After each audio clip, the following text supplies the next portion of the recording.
Kusimpan dalam lubuk hatiku.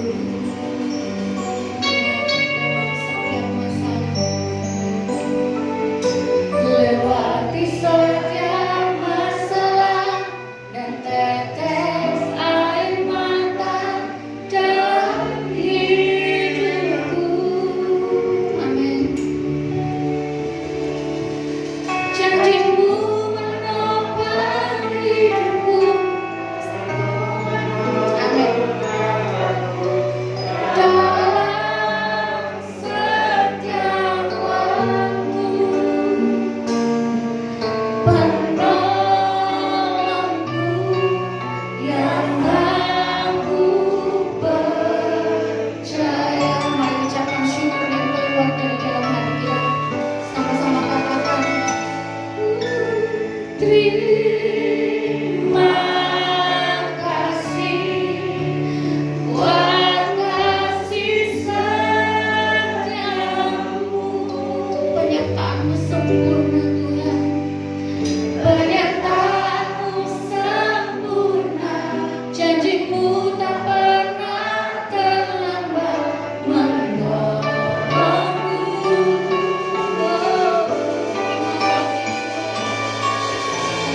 Terima kasih, ku berterima kasih.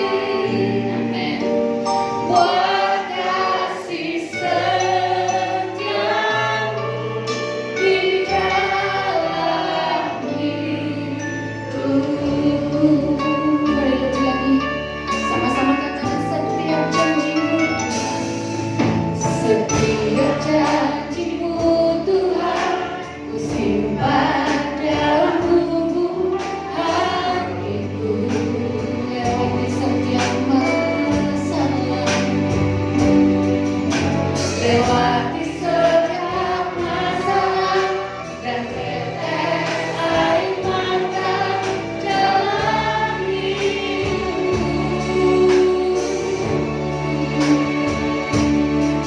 Janjimu menolong hidupku, kasihmu menunjukkan setiap waktu. Penolong kami, penolongku yang aku percaya. Lagi kami ucapkan syukur sama-sama.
Ini pernyataan hati kami Tuhan.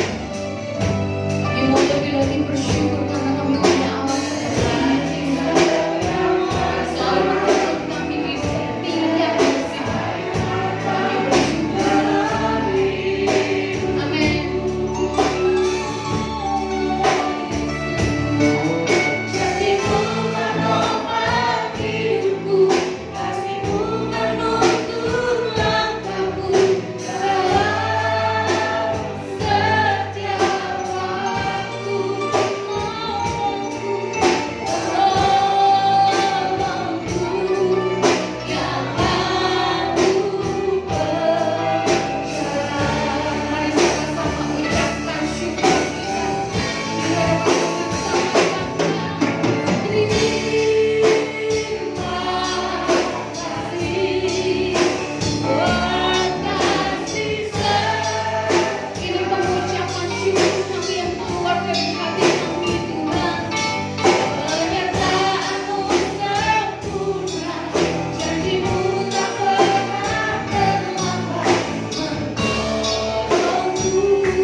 kita, amin.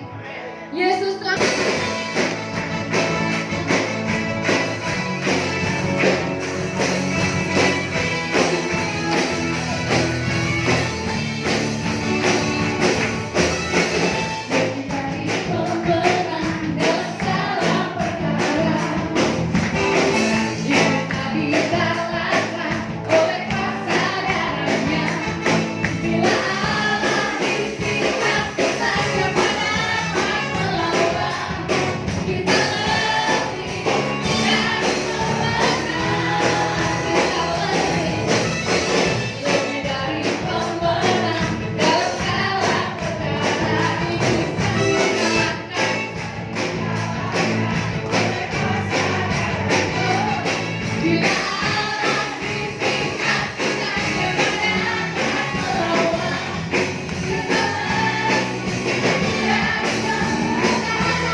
bawa Tuhan selain dan terbaik. Tak pernah ku bawa selain yang terbaik, yang harum dan sejati di hadapan tatamu.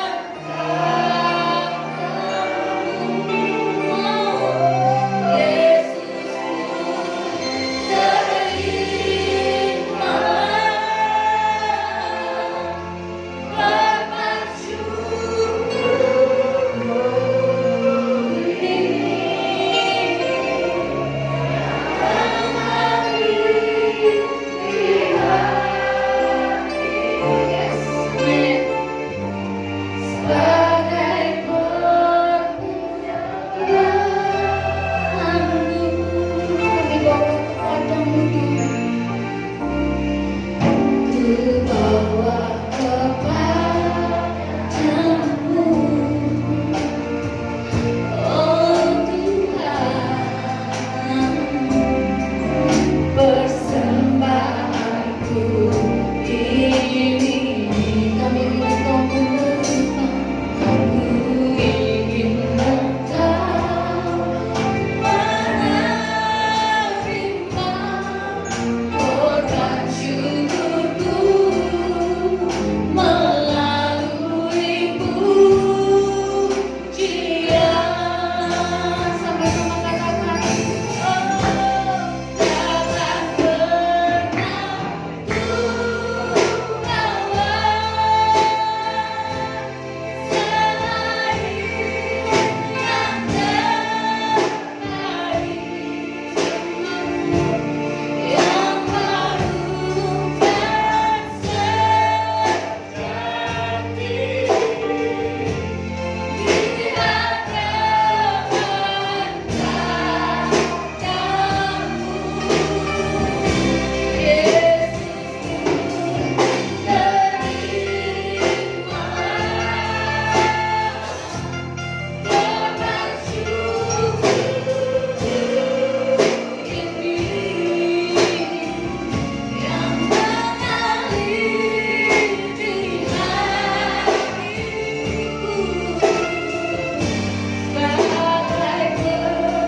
Sekali lagi saya ajak untuk bangkit berdiri bersama-sama. Takkan pernah ku bawa selain yang terbaik, yang harum dan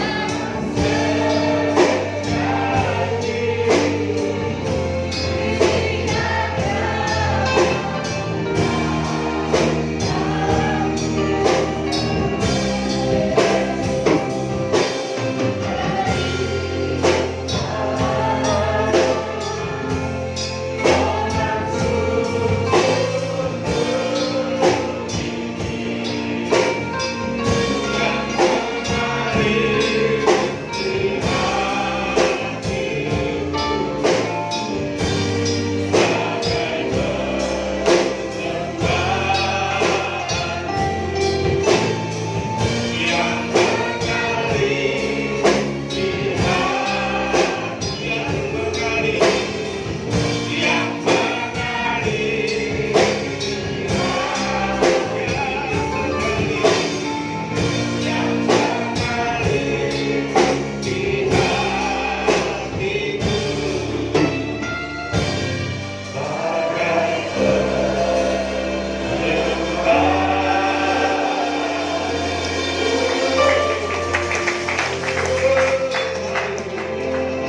di Yesus, siapakah kami ini Tuhan, sehingga Engkau terus membuat kami berkenan di hadapan-Mu. Ampuni segala kesalahan dan dosa-dosa. Tuhan, Kau kuduskan hidup kami. Biarlah hari ini kami boleh menikmati kembali Tuhan kebenaran firman yang boleh mendidik hidup kami. Tuhan, Engkau memberkati hamba-Mu yang tidak ada apa-apanya ini Tuhan. Engkau urapi supaya hamba-Mu boleh layak memberitakan firman ini kepada jemaat. Tuhan, pakai kami semua sehingga kami semua pulang diberkati Tuhan. Dan kami percaya kami memiliki semangat yang baru untuk melakukan aktivitas dalam hidup ini. Terpujilah nama-Mu Tuhan. Kami siap mendengar firman Tuhan. Kami berdoa di dalam nama Tuhan Yesus. Haleluya. Amin. Salam Bapak Ibu, Saudara. Apa kabar semua? Puji Tuhan. Semangat ya Bapak Ibu. Terima kasih untuk kehadiran Bapak Ibu. Kita nikmati bersama-sama berkat Tuhan di dalam ibadah pada saat pagi hari ini. Ya, kita akan mendengarkan firman Tuhan. Bapak Ibu, saya harap tidak ada yang di luar. Saya mohon untuk semua masuk supaya firman ini kita hargai dengan hati kita yang tulus, dengan sungguh-sungguh, supaya firman itu boleh menjadi berkat dalam bagian hidup kita. Baik Bapak Ibu Saudara, saya akan menyampaikan tentang tema yang ada di dalam Alkitab ini adalah jalan yang benar. Bapak Ibu, rupanya jalan yang benar ini tidak hanya kita berbicara tentang Yesus sebagai jalan yang benar. Tentu saja Yesus Yesus memang menjadi jalan yang benar, seperti apa yang disampaikan pada ayat Yohanes 14 ayat yang ke-6 sana. Akulah jalan yang benar, ya. Akulah hidup, akulah kebenaran itu. Barang siapa yang percaya masuk surga. Nah, tapi tidak hanya berbicara tentang itu, jalan yang benar juga berbicara tentang sebuah kisah, ya, sebuah kisah perjalanan hidup setiap orang. Nah, karena itu Bapak Ibu, saya rindu sekali untuk menyampaikan hal ini. Saya juga sudah merenungkan ayat ini berkali-kali. Apa yang harus saya sampaikan dengan jalan yang benar ini? Rupanya tentang perjalanan hidup.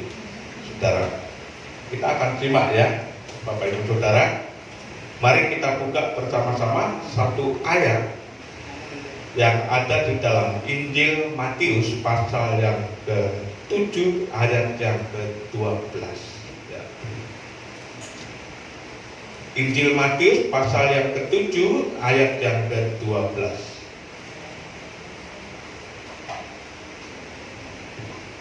Sudah ketemu, mari kita baca bersama-sama. Judulnya dibaca ya, 1, 2, 3. Jalan yang benar. 12, 1, 2, 3.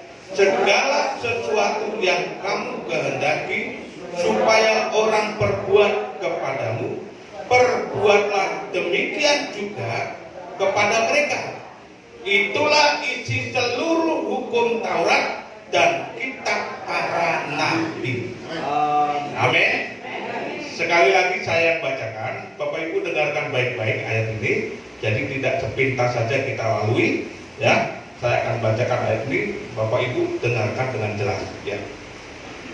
Segala sesuatu yang kamu kehendaki supaya orang perbuat kepadamu, ya. Itu ada tanda koma. Perbuatlah demikian juga kepada mereka. Dan itu merupakan penggenapan. Dikatakan di sini, itulah isi seluruh hukum Taurat dan kitab para nabi. Saya rasa dengan membaca ini, menyimak ini, ayat ini Bapak Ibu baca, saya rasa Bapak Ibu sudah mengerti, ya, dengan apa yang disampaikan ayat ini. Gamblang, jelas, padat, dan mudah dimengerti. Rupa-rupanya penggenapan di seluruh hukum Taurat itu tidak hanya terletak pada penyaliban Kristus. Penyaliban Kristus Sudah orang percaya diselamatkan selesai. Enggak, saudara. Tapi ada sebuah perjalanan hidup di mana orang yang memang sudah percaya pada Yesus berhak untuk menggenapkan seluruh hukum Taurat dan kitab para nabi. Nah, itulah yang disebut sebagai jalan yang benar. Dalam kehidupan setiap orang percaya, itu tidak ada tuntutan paksaan, tetapi itu kerelaan hati yang harus merubah hidup kita sendiri. Bukan apa kata orang, tapi apa kata kemauan kita. Amin. Dari situlah saudara kita bisa dijadikan sebagai orang yang menggenapkan hukum Taurat dan kitab para nabi. Oleh karena itu hukum Taurat itu semua kan diringkas, saudara. Jadi dua hukum yang ada di situ di dalam Alkitab. Ya, kasihlah Tuhan Allahmu dengan segenap hatimu, segenap akal budimu, segenap akal budi, segenap jiwamu. Ya. Loh, kenapa itu? Karena itu merupakan satu ringkasan hukum Taurat itu. Selain kita mengarah kepada ini apa? Horizontal atau vertikal ke atas? Horizontal. Ya, horizontal ya, Pak. Vertikal. Vertikal. Selain kita vertikal bisa mengasihi Tuhan Allah kita dengan segenap hati, segenap jiwa, segenap akal budi, tentu saja palangnya juga harus dilakukan horizontalnya ke sesama.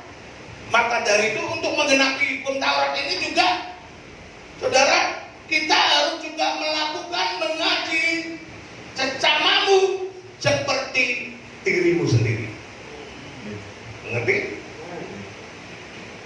Jadi semua itu ada jangkepnya, ada kelengkapannya. Enggak hanya ganjil. Nah, dalam perjalanan hidup manusia tidak mudah.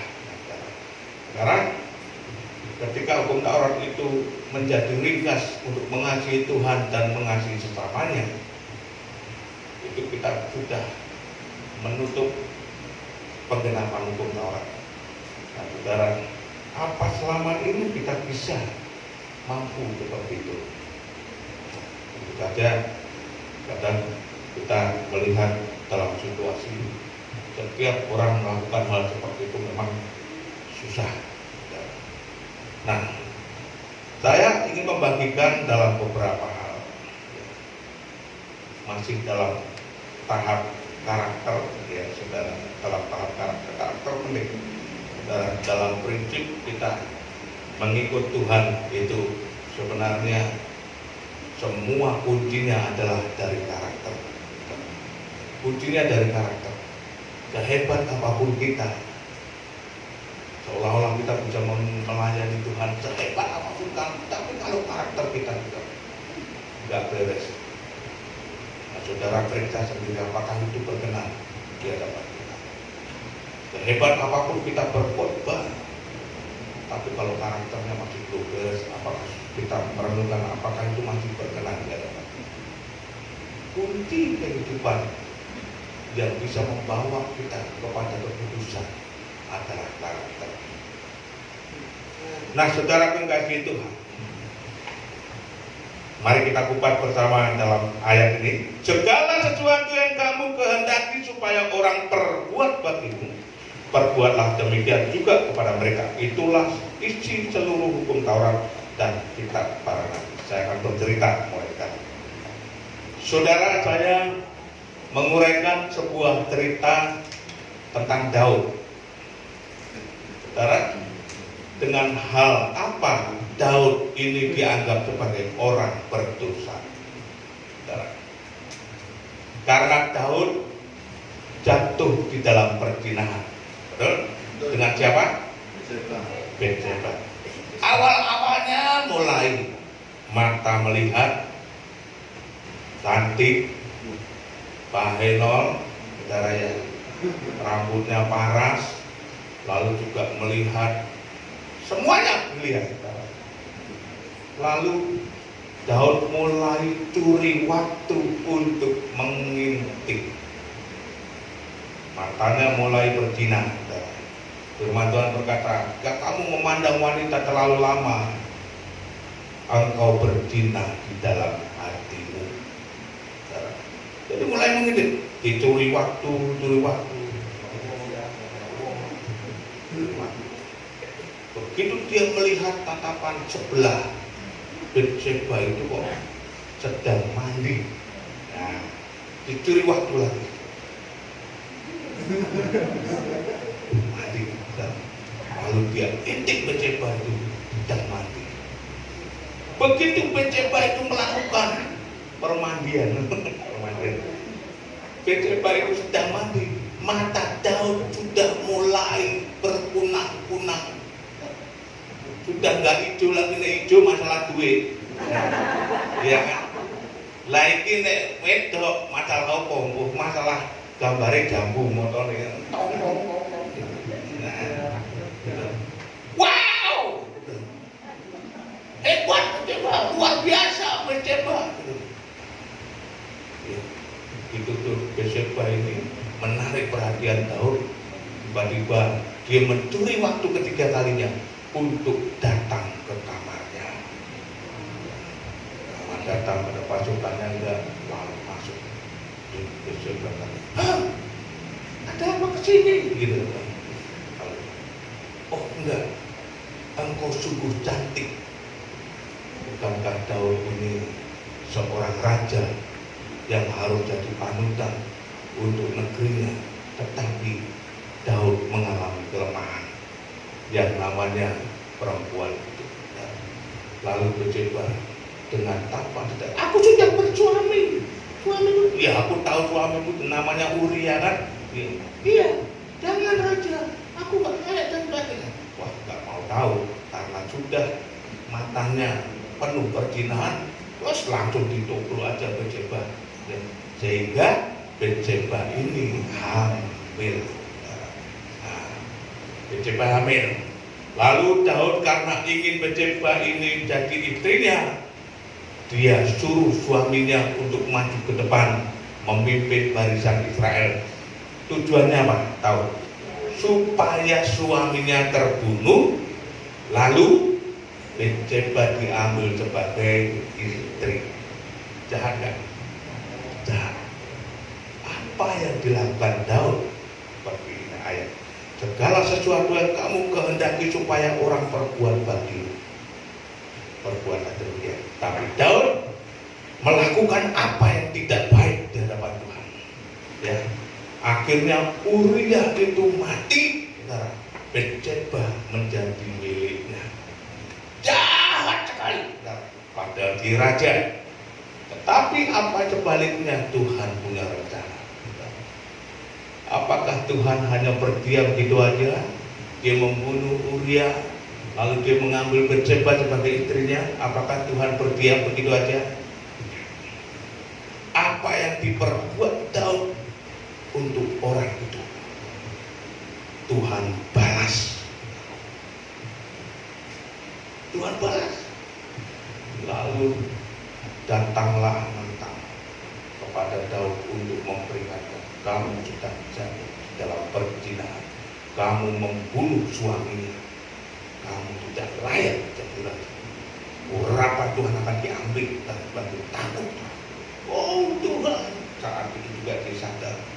Masuk kamar berhari-hari gak makan, gak minum. "Tuhan makan." Ya. "Tuhan minum." Ya. Berhari-hari dalam pergumulan untuk menembus apa yang dia perbuat itu. Lalu hingga akhirnya Bathsheba melahirkan dan anaknya diambil Tuhan, mati. Apakah cukup di situ? Tiba-tiba juga ada anaknya Daud yang sudah dibesarkan, namanya Absalom, melakukan apa yang sama seperti bapaknya. Absalom lihat namanya siapa? Tamar. Tamar ini dan Tamar itu siapa? Masih saudaranya. Masih saudara. Ya, Tamar cantik, elok, paras pun tobruk langsung saudara. Tobruk. Lalu akhirnya Tamar ini merasa, Tuhan, aku juga tidak perawan lagi, perawannya diambil sama Absalom. Daud merasa sedih, Tuhan, ini mungkin kejadian dulu saya lakukan. Ya, terus akhirnya Absalom ini jauh dari Tuhan, tidak pernah sampai Tuhan sendiri yang membunuhnya. Bayangkan saudara, sampai sedemikian parah. Terkadang saudara, apa yang dilakukan orang yang tidak berkenan, balasannya terkadang lebih besar. Apa yang ditabur orang itu pasti akan menuai. Amin saudara. Apa yang ditabur setiap orang itu pasti akan menuai. Terkadang kalau kita hanya menabur angin, kita pun bisa menuai badai. Lebih hebat kejadiannya dan memalukan. Itu Daud. Saudara, saya kasih gambaran lagi. Abraham. Coba di dalam Kejadian pasal yang ke-20. Abraham, kita lihat di sini. Ini tokoh-tokoh Alkitab, saudara. Bukan berarti mereka kudus nggak pernah jatuh dalam dosa. Kita lihat di sini. Abraham, Kejadian pasal yang ke-20 ayat yang ke-1, 2, 3. Lalu Abraham berangkat dari situ ke tanah Negeb dan ia menetap antara Kades dan Sur. Dia tinggal di Gerar sebagai orang asing, pendatang, dan dia sebagai orang asing. Ayat yang kedua, oleh karena Abraham telah mengatakan tentang Sarah. Siapa Sarah? Istrinya. Dia ngomong apa? Dia saudaraku. Sudah dijelaskan Sarah istrinya, dia masih ngomong ke orang lain, dia saudaraku.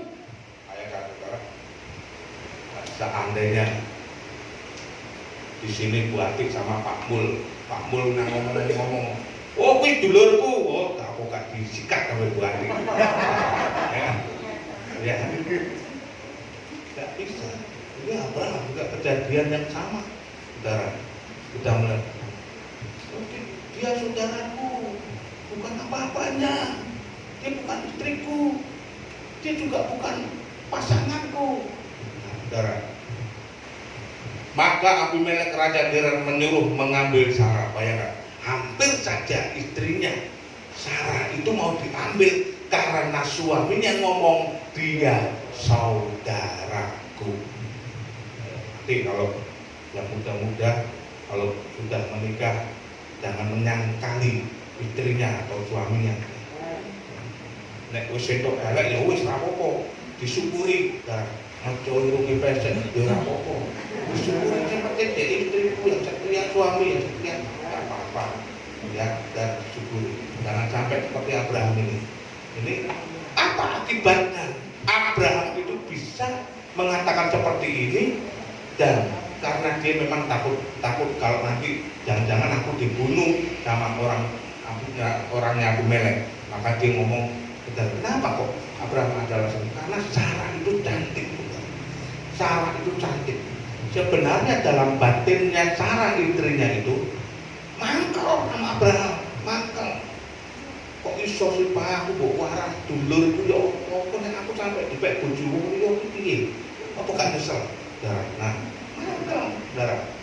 Lalu akibatnya dengan Abraham bapaknya seperti ini, anaknya juga ikut-ikut, saudara. Padahal kok bisa? Padahal ini belum punya anak. Saudara. Anaknya lahir hingga sampai usianya sudah 30-an tahun. Anaknya itu melakukan yang sama seperti bapaknya. Coba Kejadian pasal yang ke-26 ayat yang ke-6 dan 7. Kejadian pasal 26 ayat yang ke-6 dan 7. Jadi tinggallah Ishak di Gerar. Ini anaknya Ishak ya. Ini bukan Abraham lagi. Ini anaknya. nggak pernah rembuk-rembuk dengan bapaknya. Nanti kalau kamu ngomong enggak ada. Abraham sudah menyesali saat itu juga sebelum dia punya anak. Tapi walaupun dia menyesal saat itu juga, tetap yang namanya tuayan itu pasti muncul. Walaupun dosanya sudah diampuni. Lalu ayat yang kedua, ketika orang-orang di tempat itu bertanya tentang istrinya, berkatalah ia bisa. Apa? Dia saudaraku. Sebab dia takut mengatakannya dia istri. Bapak ini mana sih Pak? Aku dianggap saudara. Batin. Untung aja gak tukaran jambak-jambak. Untung aja istrinya ini orang sabar. Istri Abraham itu sabar. Istrinya Ishak ini juga sabar. Seandainya nggak sabar itu yang bahaya, saudara. Ya weh, nek ngono keren saiki iki. Ora bojo-bojoan, aku iso golek dhewe wae. Angel-angel. Terkadang ini kaum Hawa ini yang susah untuk tapi ini bisa. Aku yang iso golek dhewe paling ganteng luwih ganteng kok bapakmu ya iso ngono.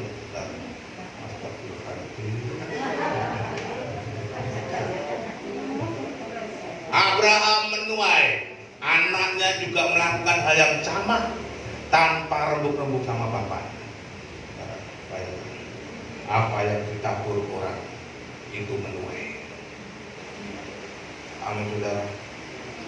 Banyak lagi tokoh-tokoh Alkitab yang mengalami hal yang sama. Mari kita dandani karakter kita. Mari kita lihat di dalam Galatia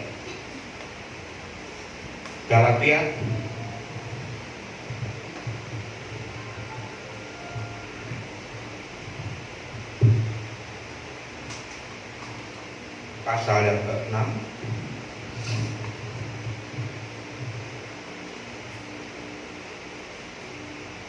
ayat yang ke-7. Kita sama-sama baca Galatia pasal yang ke-6 ayat yang ke-7. Ya, sama-sama baca ya, Bapak Ibu. 1, 2, 3. Jangan sesat. Allah tidak membiarkan dirinya dipermainkan. Karena apa yang ditabur orang itu juga yang akan dituainya. Amin. Amin. Saudara kalau miso-miso sama orang, saudara kan dipisui di luar sana. Itu tabur tuai. Betul? Saudara kalau menipu orang, saudara akan ditipu orang di luar sana. Itu namanya hukum tabur tuai. Tidak ada seorang pun yang bisa menghalangi tabur tuai ini. Siapapun. Mesti wonge paling kudus sak donya. Ora iso. Karena hukum tabur tuai ini adalah ditentukan dari Tuhan sendiri yang membuat. Jadi makanya ayat ini mengatakan jangan sesat. Allah tidak mau dipermainkan. Jadi semua tabur tuai ini adalah Tuhan sendiri yang buat. Saudara kalau ngantuan di ibadah, saudara jangan nggak ngantuan, bodoh aja. Jangan. Jangan, saudara. Ya, nggak tabur tuai ini ngantuan, memang kebiasaan ngantuan. Ya. Tabur tuai. Semua itu hukumnya ada tabur tuai. Nah, inilah yang dimaksud dengan jalan yang benar. Marilah hidup kita menata dalam kehidupan ini. Apa yang kita tabur, saudara, itu akan menuai saatnya. Dan itu pasti menuai. Tidak ada kita walaupun minta ampun Tuhan, aku sudah berbuat zina. Ampuni aku Tuhan, ampuni aku. Tapi di lain waktu Tuhan akan memperhitungkan apa yang kau lakukan. Dan engkau pasti akan menuai. Diampuni, diampuni. Dikuduskan, dikuduskan. Tapi tanggung jawabnya untuk menerima balasan itu harus. Jadi kita harus sadari firman Tuhan di dalam Roma pasal ke-6 ayat 23, Roma pasal ketiga 23 di sana mengatakan upah dosa.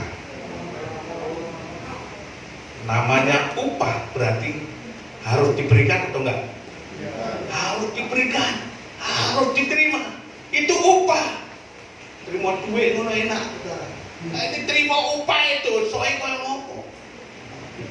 Bayangkan, kalau kita berdosa upahmu juga harus upah dosa. Maut namanya.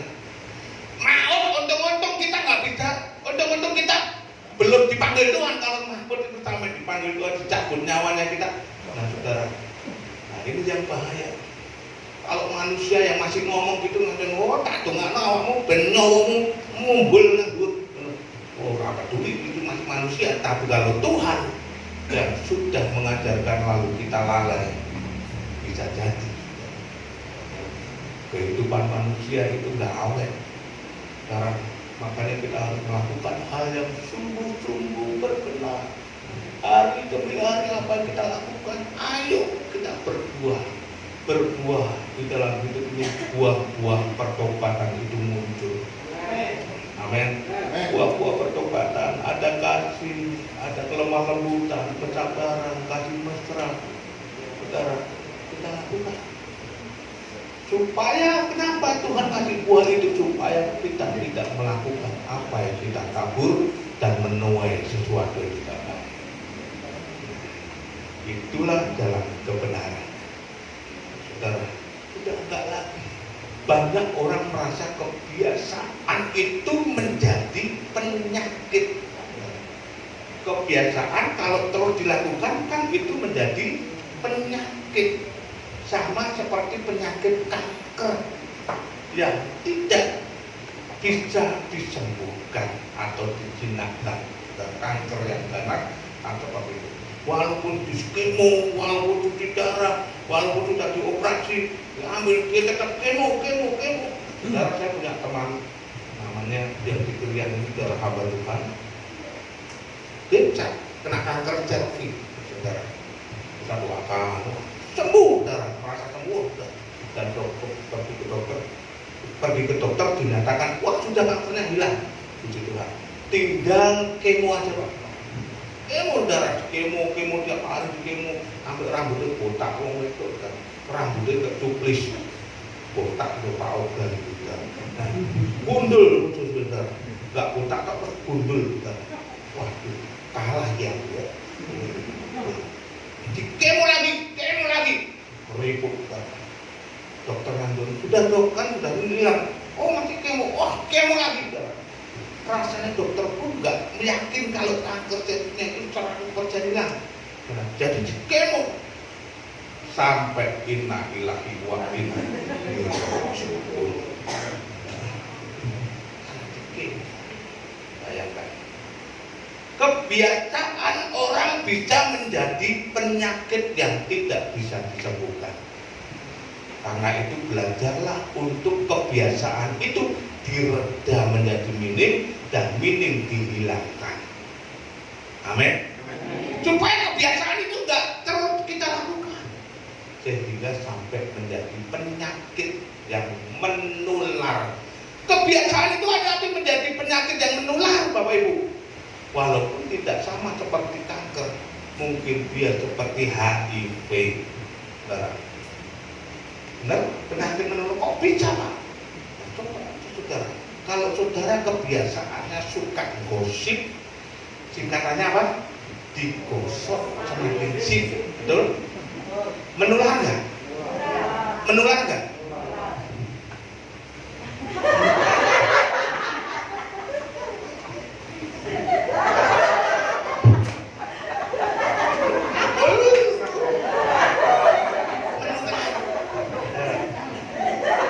Orang nggak ngerti apa-apa jadi ngerti, betul nggak? Padahal itu gosip belum tentu benar. Itu penyakit. Penyakit. Istrinya nggak ngerti apa-apa. Tombol, ibu utang-utang aja.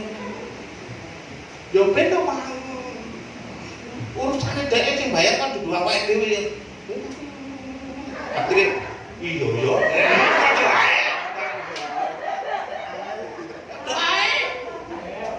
Menular. Akhirnya kalau sudah menular begini saudara, fakta di luar ternyata tidak. Orangnya nggak seperti itu, ternyata gini-gini langsung dilabrak. Oh itu ngomong ngambil, topet. Ngomong gini-gini. Loh aku gini sesuai fakta. Fakta apa? Karena itu Pak De ngomong gini-gini. Oh dari Pak De. Repot, saudara. Menular. Bahaya. Belum merembet. Sekor rumah tangga wis tak omah dipengaruhi. Hati-hati ya karo wong kae metu tanggane. Ngene. Oh iya to. Tanggane lapor tanggane.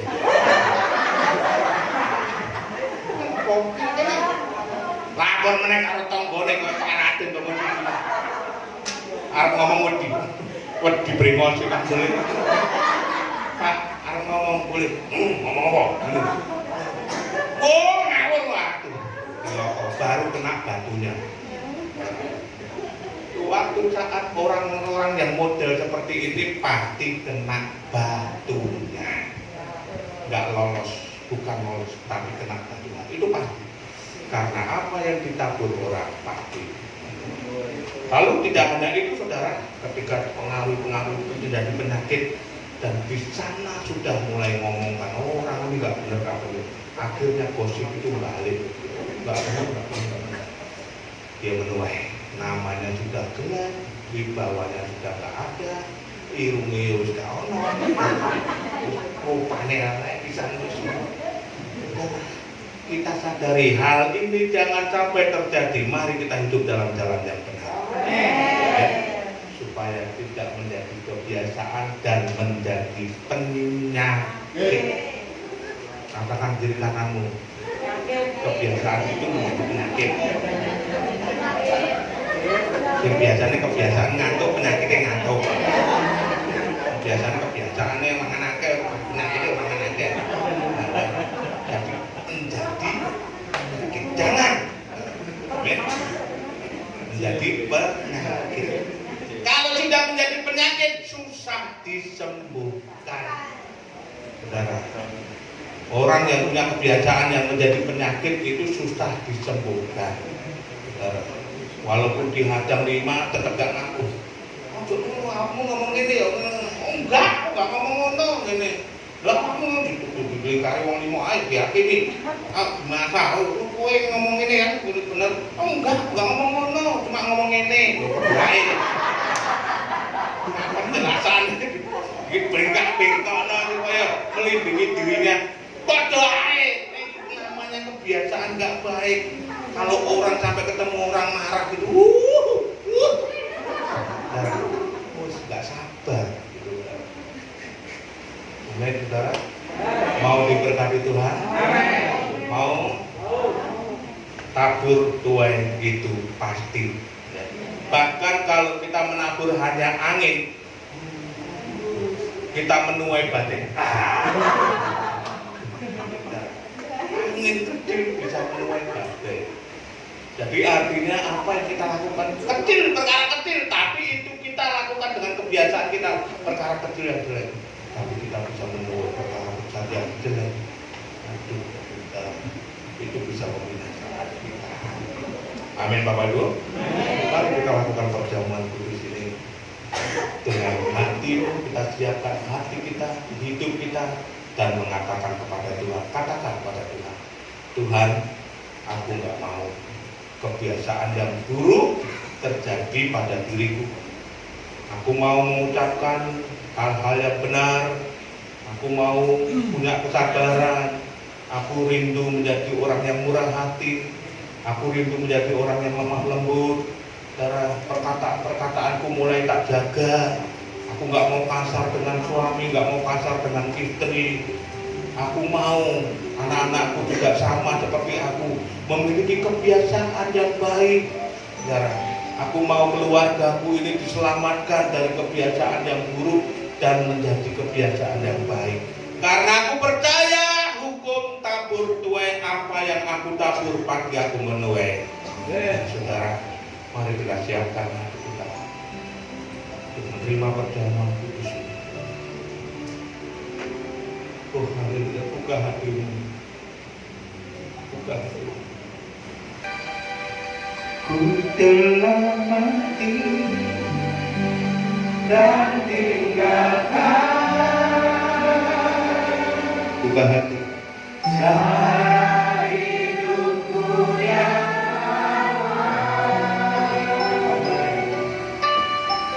semuanya sia-sia dan tak berarti lagi hidup ini.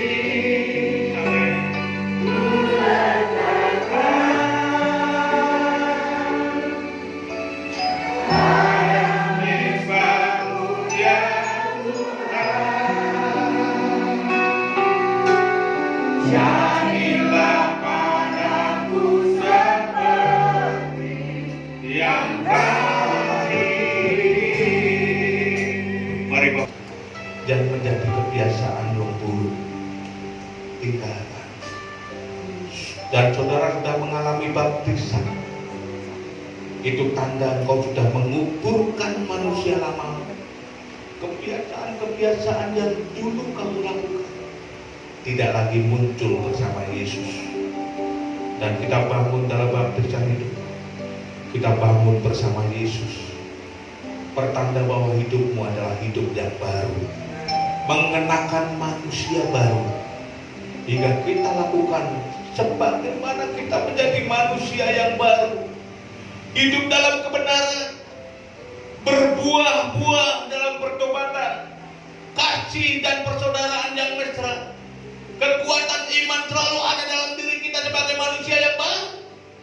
Disitulah Tuhan mau bekerja dan pakai kita semua untuk menjadi berkat, dan kita diberkati Tuhan. Saudara, kita menikmati perjamuan ini, kita jadi kembalikan satu peringatan di mana Tuhan Yesus mati buat kita untuk membinasakan kebiasaan-kebiasaan itu, supaya kita tidak binasa, kita menjadi hidup yang baru untuk memuliakan orang masyarakat. Ku telah mati dan tinggalkan.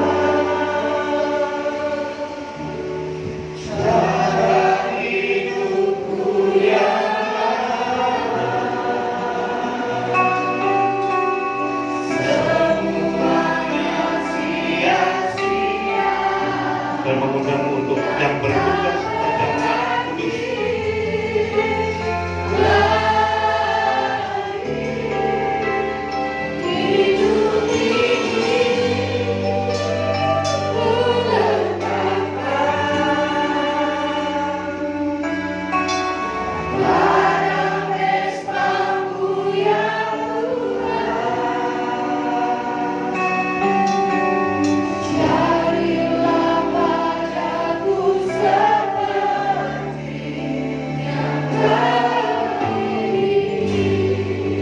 Bapa di dalam surga, Bapa yang mengasihi kami, jamahlah tempayan ini.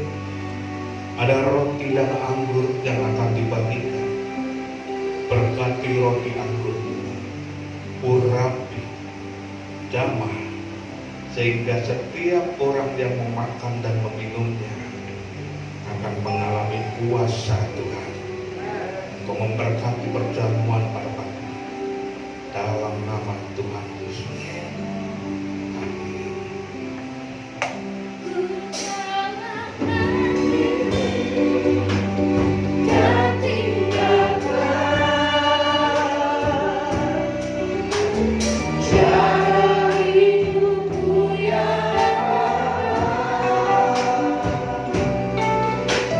Semuanya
Kita bangkit berdiri bersama-sama.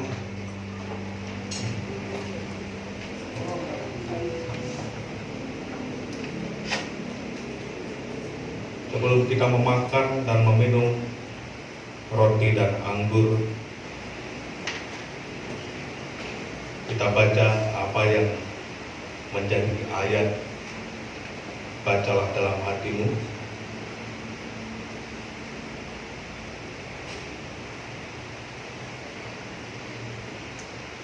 Kiranya ayat ini akan memberkati saudara semua. Kita angkat roti di tangan kanan kita.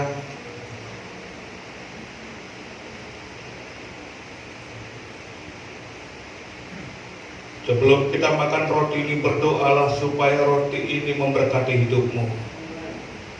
Dan percayalah, engkau diberkati Tuhan. Saudara-saudaraku yang dikasihi Tuhan, firman Tuhan berkata, ketika Yesus mengambil roti dan memecah-mecahkannya, lalu dibagi-bagikan, dan dia berkata, roti ini adalah lambang tubuhku, sebagai peringatan akan kita orang percaya, supaya mengaku bahwa Yesus dicambuk, dicabik-cabik, dicalik, dipaku untuk menebus dosa kita. Apakah saudara percaya bahwa Yesus mati untuk kita? Mari kita makan dalam nama Tuhan Yesus.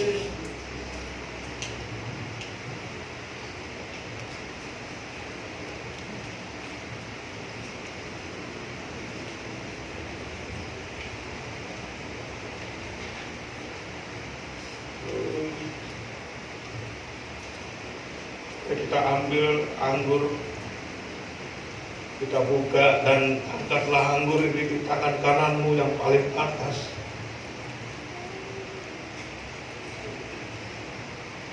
Dan firman-Nya berkata, lalu Yesus mengambil cawan dan membagi-bagikannya dan berkata, inilah cawan yang berisi anggur sebagai lambang darah Yesus yang dicurahkan dalam penyaliban untuk menebus dosa setiap orang percaya. Apakah saudara percaya bahwa anggur yang ada di tangan kita sebagai peringatan lambang Yesus mati menebus dosa kita? Amin. Mari kita minum bersama-sama dalam nama Yesus.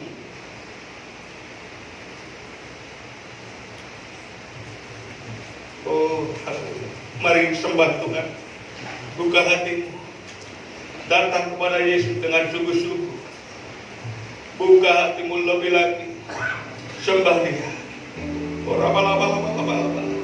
Yesus, terima kasih.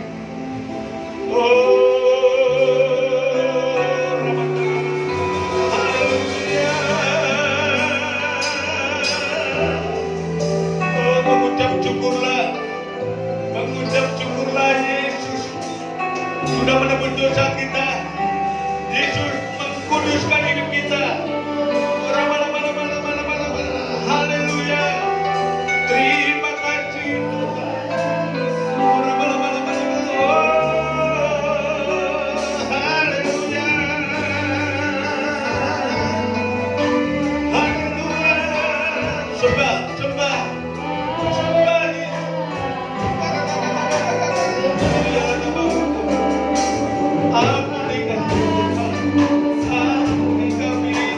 Terima kasih Tuhan. Terima kasih. Haleluya.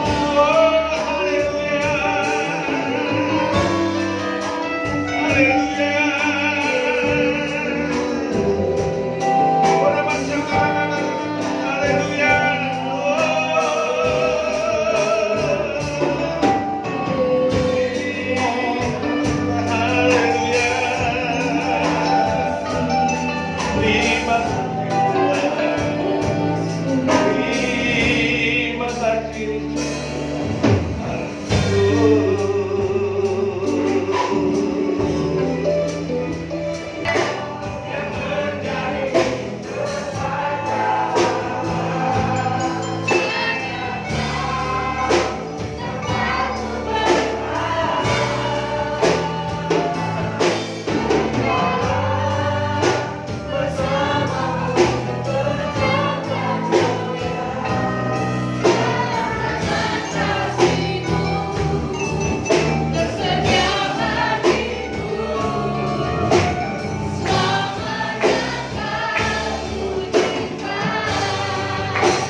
Puji Tuhan, shalom.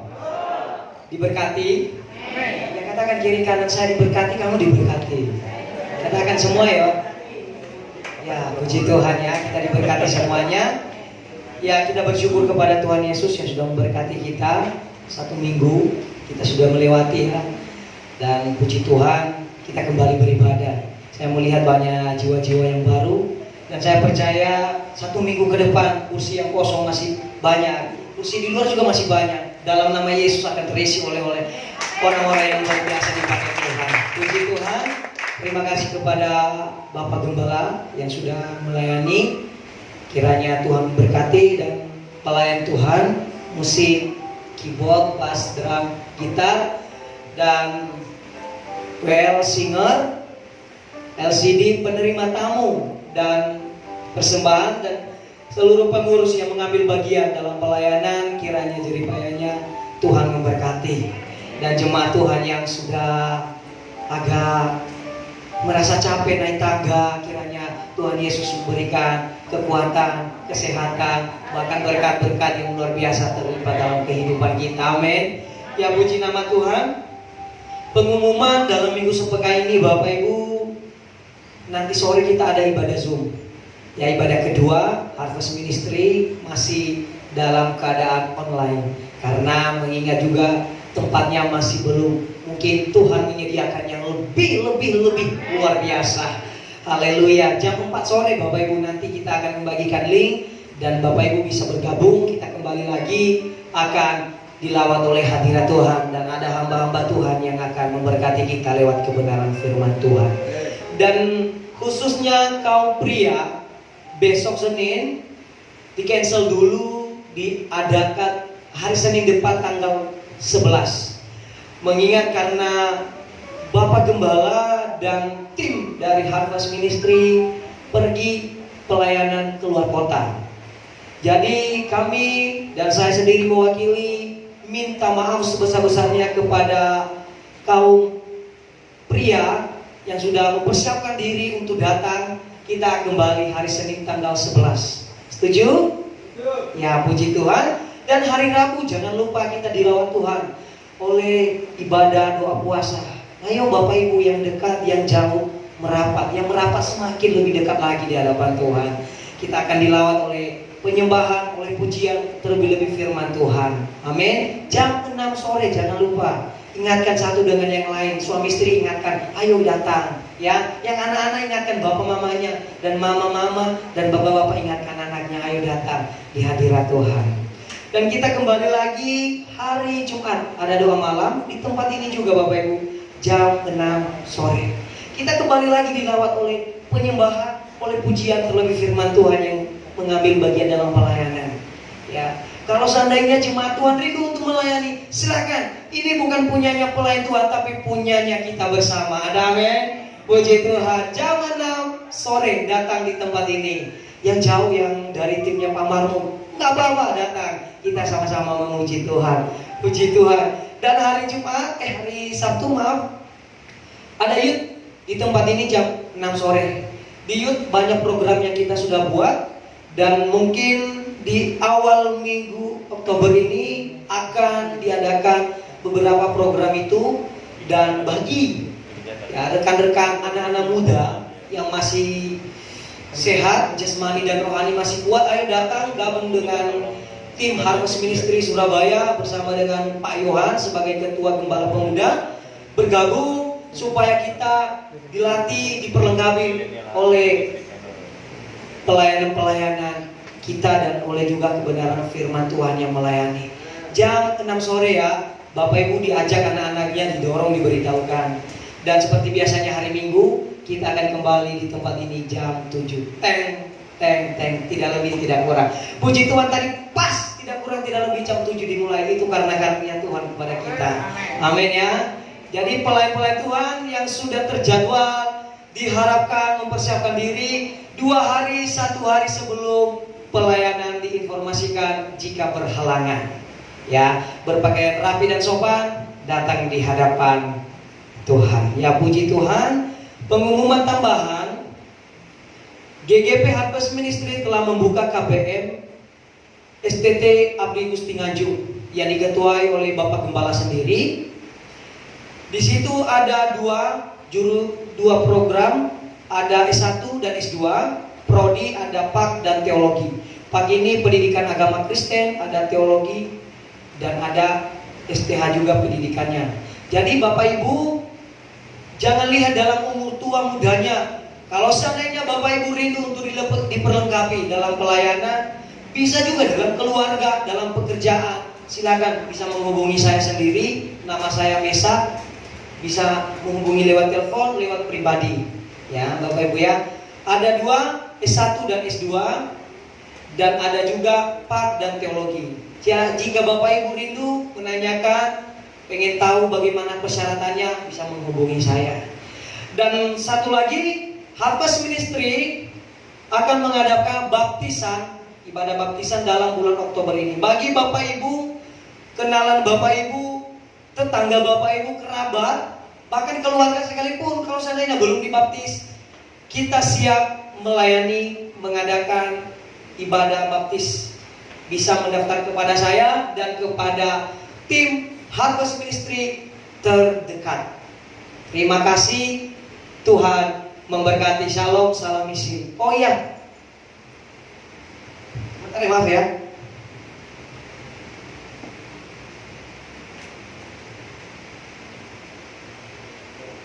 Ya, puji Tuhan. Ada sedikit tambahan, karena ini tambahannya baru juga Bapak Ibu ya. Minta maaf dimaafkan kan? Puji Tuhan ya. Pemuda ini, youth ini ada program yang baru Bapak Ibu dibuat adalah Natal. Ya, Natal. Jadi pemuda kita ini tidak malas-malasan. Mereka ini berkarya sendiri karena mereka sebagai anak Tuhan. Ya. Jadi saya berikan satu iklan penawaran bagi Bapak Ibu yang rindu untuk mencicipi makanan lezat hasil karya pemuda GGP Harvest Ministry. Minggu depan bisa dibeli di depan itu, di depan, atau masuk belum sarapan di rumah ya, bisa dicicipin ya. Dan kalau sudah pulang bawa oleh-oleh ke suami, ke istri, anak, bisa, tapi bayar ya. Itu kan, ambil barangnya tunai ya, tapi harganya nggak tahu, mungkin nanti ditulis harganya, tapi nggak mahal. Mahal pun untuk kemuliaan bagi nama Tuhan, beri kemuliaan bagi Tuhan. Haleluya.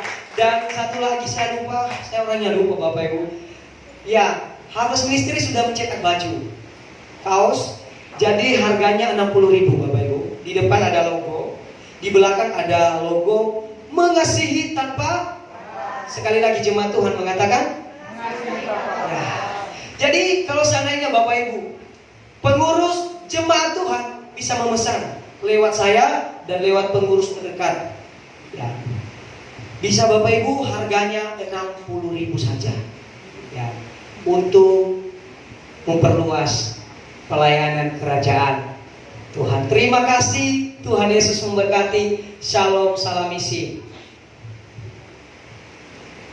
Terima kasih pengumumannya. Tambahan sedikit untuk tadi yang galang dana untuk pemuda. Jadi kita sebagai pengurus pemuda memang lagi memprogramkan untuk pemuda mengadakan Natal. Nanti kita akan undang gereja-gereja yang selama ini banyak gabung sama kita. Jadi mungkin kita kan butuh banyak dana, tapi kita dari pemuda sudah punya prinsip. Kita berdoa juga kalau kita nggak mau minta-minta, nggak mau minta ke Pak Gembala, nggak mau minta uang kas umum. Jadi kita berpikir bagaimana pemuda ini bisa galang dana dengan kreasi. Jadi kita mau belajar untuk mengandalkan Tuhan, juga kita mau belajar untuk menjadi pemuda yang nggak berminta-minta ya. Jadi kita mau sama-sama berusaha. Nanti kalau misal minggu kita minta waktunya atau kita minta tempatnya sedikit buat jualan, misal jualan apa saja, nanti kita akan pikirkan. Besok mulai besok minggu, Markus, mulai besok minggu mungkin akan ada sedikit jualan-jualan dari anak muda. Kita mohon untuk dibantu dibeli ya, karena ini untuk galang dana, nggak mahal-mahal kok. Jadi terus pemuda juga ada kaos sendiri buat Natal. Itu kita sudah kasih di grup ya, kasih di grup. Nanti untuk anak-anak yang belum menabung, silahkan nanti diarahkan untuk menabung. Itu aja pengumumannya untuk pemuda. Kita mau mengakhiri ibadah pada pagi hari ini. Saya undang untuk bangkit berdiri bersama-sama. Terima kasih buat kebaikan Tuhan yang menyertai kami di sepanjang hari ini dalam ibadah kami ini Tuhan. Awal, pertengahan, hingga akhirnya yang akan kami tutup dalam doa berkat. Tidak ada kekurangan apapun. Dan Tuhan selalu berkenan dalam pujian dan penyembahan kami. Perjamuan kudus dan firman-Mu boleh memberkati kami semua. Kami percaya kami akan pulang semua, tidak ada yang tidak diberkati Tuhan. Kami akan diberkati Tuhan.